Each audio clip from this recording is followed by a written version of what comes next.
Hello বন্ধুরা, তোমরা সবাই কেমন আছো? আশা করি ভালো আছো। আমিও খুব ভালো আছি। তো আজকে নতুন আরেকটা ব্লগ লই আয়া পড়ছি।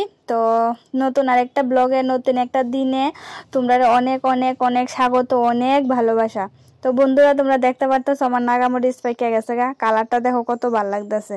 আর আজকে দেখো ব্লগ তো শুরু করছি, দেখো আর বাইরে আওয়ার পরে দেখি যে আকাশের কি অবস্থা, অন্ধকার, বৃষ্টি আইবো। বন্ধুরা, এই গাছের কাহিনী তো তোমরা সবাই জানো। এই গাছটারে কত কষ্ট করে বাঁচাই রাখছি। তো অনেকটি মরিচ ধরছিল, তোমরা আমি দেখাইছি। তো দেখো ওখানে মরিচ পাইকা গেছে গা। তো নিজের হাতে গাছ লাগাইয়া মানে ওই গাছের মধ্যে যদি ফল ধরে, যে কোনো জিনিস, শুধু মরিচ না, যে কোনো জিনিস খুবই ভাল লাগে। তো মরিচটা দেখো কত সুন্দর কালার হয়েছে, মানে পাইকা গেছে গা। তো এটা আমি আবার এটার থেকে সারা করুম। তো সারা করার লেগে মরিচটা আমি রাখছিলাম, এটি আর পারছি না। তো সারা করণের প্ল্যান আছে। আর সারা করলেও কি তা খেলা ফুকা। এখানে দেখো আমি এখানে সাদা মরিচ লাগাইছিলাম, মানে দান্না মরিচ, যেটি জুমের মরিচ লাগাইছিলাম, এটি কি ফুকায় সেটা খাইলাম। আর এই ফুল গাছটাও দেখো ছাগলে যাতে না খাই, এটারও ওই উপরে উঠাইছি। তো এই গাছটাও বেশ বড় হয়েছে। আর এখানে দেখো আর একটা আছে লাউ গাছ। তো এই লাউ গাছটা যে মানে কই লাগামু বা বুঝতে পারতেছি না। তো যাই হোক, আমার এখানে একটা মরিচ তো ফাইকে গেছে, তোমরা দেখলাই। মানে খুব খুশি লাগতেছে আমার, মরিচটা ফাঁকতেছে। তো মরিচটা আমি আবার সারা করতাম, সারা করে আবার সারা করলে তো অনেক কিনবো, তো সারা করে আমি আবার লাগাইতাম। তো গাছ লাগাইতে তো আমার এমনিও ভালো লাগে, এখন বাড়াবাড়ি কই লাগামো গাছ। যাই হোক, তোমরা দেখতে থাকো ভিডিওটা। সকাল 8টার সময় তোমরা কইছিলাম যে অন্ধকার করছে, বৃষ্টি আইতে পারে। আর দেখো কি অবস্থা বৃষ্টির। তো বৃষ্টি আইছে যে কইতে পারি না, গড়ে আসছিলাম, আমরা সবাই গড়ে আসছিলাম। আর হঠাৎ করে আইছে দেখো বৃষ্টি, আর কাপড় টাপড় যা ছিল বাইরে সব ভিজে গেছে গা। তো ভিজে গেছে গা যেহেতু আর কিছু করার নাই, আর গড়ে আইনেও লাভ নাই, বৃষ্টি ভিজতেছে। আর বৃষ্টির মধ্যে দেখো আমি একটু মানে বাইরেতাম একটু, মানে বৃষ্টি ভিজতে খুব ভালো লাগে, কিন্তু সর্দি জ্বর নিয়ে যার কারণে ভয়ও লাগে। আর এদিকে দেখো আমার ফুলের টবের মধ্যে গেছে জল জমে গেছে গা, এটা তো সরাইতে মানে ফালাইতে লাগবো, নাইলে তো ফুইচা যাবো গা। তো আমি বৃষ্টি কমার পরে এটা আমি জলটা ফালাইছি, ফালাই অন্য আর একটা জায়গা নিয়ে রাখছি, তোমরা অবশ্যই দেখামো।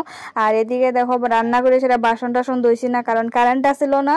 আর প্রচন্ড বৃষ্টির কারণে মানে আর বাসনও ধুইছি না, বাসন জমায় রেখে দিছিলাম। তো এদিকে বাসন দিয়ে আমি আগে ধুয়ে লাইতেছি। আর বাসন ধুয়ে সেরা তারপরে রান্না বান্না আরো একটু বাকি আছে, কারেন্ট গেছিল ওরা দিকে, আর রান্না বান্নাটা করছি না। তো রান্না বান্নাটাও শেষ করুম আর তোমার সাথে শেয়ার করুম। তো বন্ধুরা, তোমরা পুরোটা ব্লগ দেখো, আর যদি ভালো লাগে অবশ্যই একটা লাইক করে দিও আর একটা সাবস্ক্রাইব করে দিও। আর অনেকেই তোমরা আসো, বিশেষ করে আমার রিলেটিভ যারা আছে, অনেকেই আছে যারা আমার শর্ট দেখে, ব্লগ দেখে, কিন্তু তারা আমার পুরো শর্ট দেখে, ব্লগ দেখে, কিন্তু কেউই লাইকও করে না, কমেন্টও করে না, সাবস্ক্রাইবও করে না, কিচ্ছু করে না। কারণ কি জানো, তারা মনে করে কি তা যদি একটা লাইক করি, যদি কমেন্ট করি, যদি চ্যানেলটা সাবস্ক্রাইব করে দেয়, তে তো হে একটু ফুরিতে যাবো গা, হে একটু ভালো হয়ে যাবো গা। এই হিংসায় অনেকেই মানে আমার ভিডিও দেখে সবকিছু করে, কিন্তু সাবস্ক্রাইব করে না, এমনি করে সেরা জায়গাতে। যাই হোক, কিছু করার নাই, কারণ এমন হিংসা করার নাই। একজনের ভালোবাসা দিলে আরেকজন থেকে ভালোবাসা পাওয়া যায়, এটাই মনে রেখো।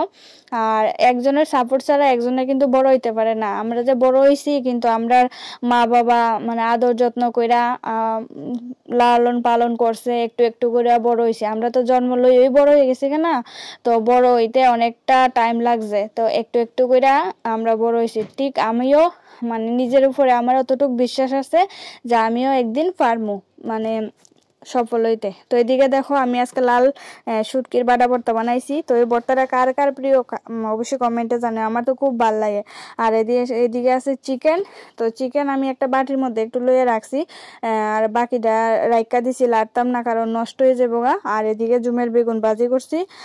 আর ভাজি টাজি করার পরে খাওয়া দাওয়ার পরে তোমরা দাদা ভাই হঠাৎ করে কইতেছে রাত্রে আজকে একটু সয়াবিন তরকারি আর রুটি বানাও, আজকে সয়াবিন তরকারি আর রুটি বানাবো। তো এদিকে সয়াবিন তরকারি রুটি বানানোর লেগা রেডি হয়ে গেছে, মানে সবকিছু মাইকা টেকা রাইকা দিছি। রুটিটা গরম গরম করে খামো, আর সবজিটা এখন বানাইলাম। আর সবজিটা নিরামিষ বানামো, সয়াবিন আর কি কুমড়া জানি কয় দিলে জানি না, কুয়াশ কুমড়া না কুয়াশ আলু সয়াবিন দিয়ে সেটা তরকারিটা বানাবো। আর তরকারিটা দেখো কালারটা খুব বেশ লাগতেছে। আর আজকে রান্নাটা কাঁচামরিচ দিয়ে রান্না করবো। আর কাঁচামরিচের তরকারি তো খুব ভালো লাগে।